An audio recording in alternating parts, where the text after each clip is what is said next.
Ассалаумалейкум, құрметті достар.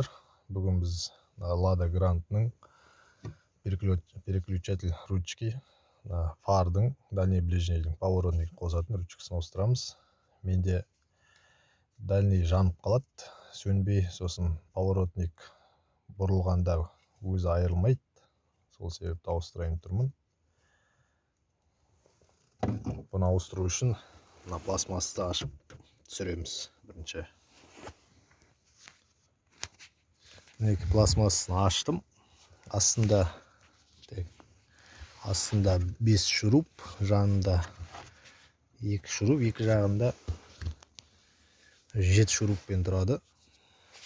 Сосын мына қысатын бар, мына жерде қысып шығарып аламыз ручканы. Екі жерінде қысатын бар. Сосын артындағы штекерін суырып аламыз. Штекер шықты. Дәл осылай жаңасын кері ауыстырамыз, қондырамыз. Дәл осы орнына сынау ойын. Кері дәл солай жинаймыз. Жалпы оңай ауыстырылады. Рахмет қарағандарыңызға.